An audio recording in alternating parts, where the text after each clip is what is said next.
Ask yourself the question, if you had the money to bribe your way into any school you wanted to go to, would you do it?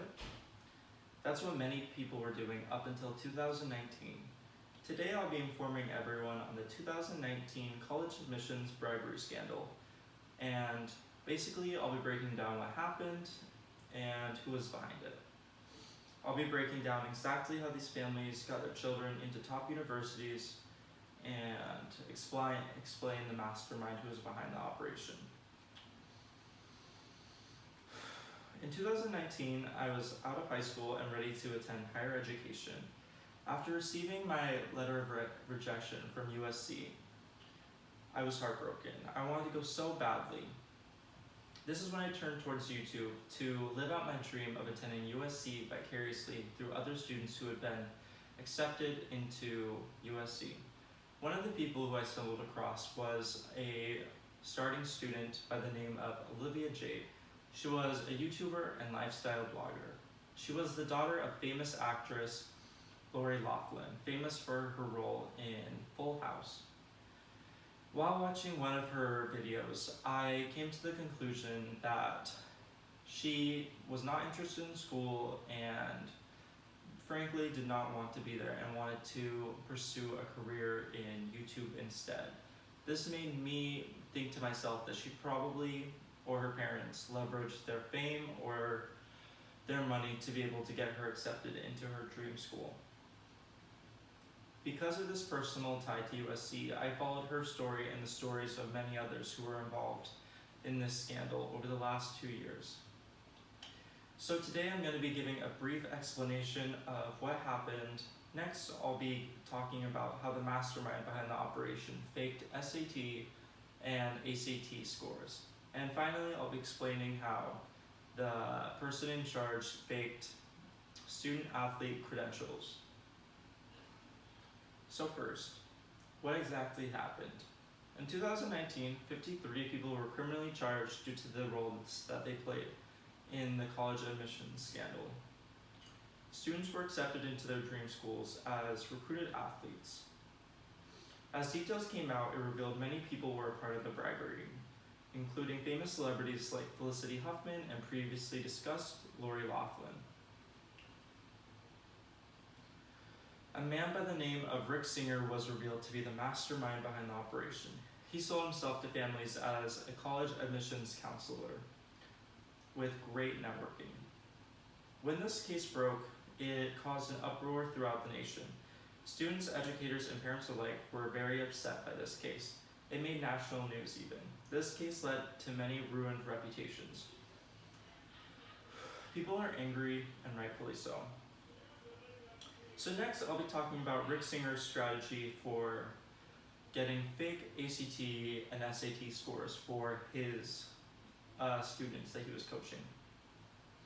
So Ringer's method began with faking the ACT and SAT scores for students. They did this in a very unique way. So in this scandal, some students knew and some students unknowingly knew that they were a part of the operation.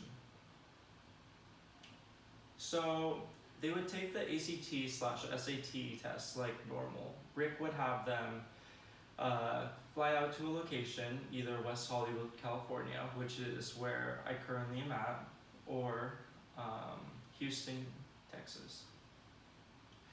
So after they took the test like normal, the test proctor would redo the test for them and they would score really high scores for them. The test proctor was a part of Rick Singer's team. He would also have the students apply for learning disabilities so that they were able to test for longer periods of time than the students who did not have learning disabilities. Rick Singer would tell the parents to tell their children that they were going on a vacation to either of these locations, and then to tell their children that they were going to be taking the ACT or SAT on vacation. So finally, I'll be talking about how Rick Singer faked athlete credentials to get students accepted into their dream schools. Before Rick Singer was a college admissions counselor, he was a regular old college football actually. Yeah, he was a regular old college football coach. So he was in Sacramento, California when he decided to switch from a football coach to a college admissions coach. This gave him the perfect background to be able to create student athletes from the ground up. He was already a coach too, so he transitioned into a college admissions coach. He would completely force their entire history in a specific sport. First, he would create realistic sport profiles. From there, he would do a photo shoot with a student pretending that they were playing the sport. Finally, he would do a photo shoot. He would Photoshop their faces into photos to increase the legitimacy of their profiles. He made it believable. This is what Rick Singer was very good at. He was able to completely legitimize a student in a specific sport. Rick would target programs that were small and niche. It had to be a sport people didn't care about, so eyes weren't on his operations. Sometimes these sport programs followed the same criteria. The program needed funding, so coaches would be money hungry. Whether they wanted the money to go to their program or to themselves, it didn't matter. Rick had the money ready to go when they came knocking. He would tell them all they had to do was recommend a particular fake student athlete for their program to college admissions. And just like that, they'd have their money and the student would get accepted into their dream school. Using those two main points, Rick was able to successfully pull off this scheme for decades. In concluding, 53 people ended up being criminally charged in this scandal, which was controlled by the mastermind Rick Singer. This included Rick, the parents, his employees, and the college facility members.